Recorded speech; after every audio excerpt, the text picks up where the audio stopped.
ಏನ್ ಮರಿ ನಿನ್ನೆ ಇದಕ್ಕಿದ್ದ ಮಳೆ ಬಂದಿದ್ರೆ ಚೆನ್ನಾಗಿತ್ತು ಅನ್ಕೊಂಡಿದ್ದ.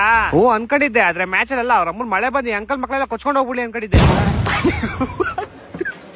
ಏನ್ ನಿಮ್ ಬಾಸ್ ತಿರಿ ಹಂಗ್ ಡಕ್ಔಟ್ ಆಗ್ಬಿಟ್ರು. ನಮ್ ಬಾಸ್ ಅಟ್ಲೀಸ್ಟ್ ಮ್ಯಾಚ್ ಬಂದ್ ಔಟ್ ಆಡ್ತವ್ರೆ, ನಿಮ್ ಬಾಸ್ ಪ್ರಾಕ್ಟೀಸ್ ಮಾಡ್ತವ್ರಲ್ಲ ಯಾವ ಮ್ಯಾಚ್ಗೆ.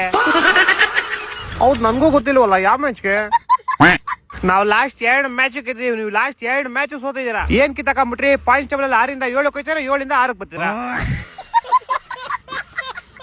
ಪಾಯಿಂಟ್ಸ್ ಟೇಬಲ್ 6ನೇ ಸ್ಥಾನದಲ್ಲಿ ಇದೀರಾ ನೀವು, ನಾವು 3ನೇ ಸ್ಥಾನದಲ್ಲಿ ಇದೀವಿ. ನಮಗೂ ನಿಮ್ಗೂ 3 ಡಿಫ್ರೆನ್ಸ್. ಆಕ್ಚುಲಿ ನಾವು ನಿಮ್ನ ಹತ್ರ ಬಿಟ್ಕೊಂಡಿರೋದೇ ಹೆಚ್ಚು, ನಾವು ನಿಮ್ ಜೊತೆ ಮಾತಾಡ್ತಿರೋದೇ ಹೆಚ್ಚು.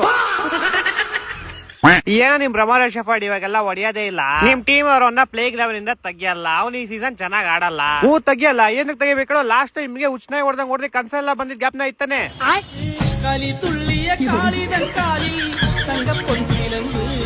ಏ ಅದೆಲ್ಲ ಒಂದ್ ಕೆಟ್ಟ ಕನ್ಸಂತ ಮರ್ತ್ಬಿಟ್ಟಿದೀವಿ, ಅದೆಲ್ಲ ಗ್ಯಾಪ್ಸ್ಬೇಡ ನೀನ್ ಮತ್ತೆ. ಅಷ್ಟ್ ಭಯ ಇರ್ಲಿ. ಆದ್ರೂ ನಿಮ್ ಟಾಪ್ ಆರ್ಡರ್ ಏನ್ ಅಷ್ಟು ಕಷ್ಟ ಅಪ್ಪ. ನಮ್ ಫಿಲ್ಸಾಲ್ಟ್ ಒಬ್ಬ ಹೆವಿ ಮಿಸ್ಸಿಂಗ್ ಕಣ. ಬರ್ಲಿ ತಾಳು, ಬಂದಿದ ತಕ್ಷಣ ನಿಮ್ ಉರಿತಿರೋ ಗಾಯ ಕುಪ್ಪಾಕ್ ಹುರ್ದು ಬಿಡೋದೆ.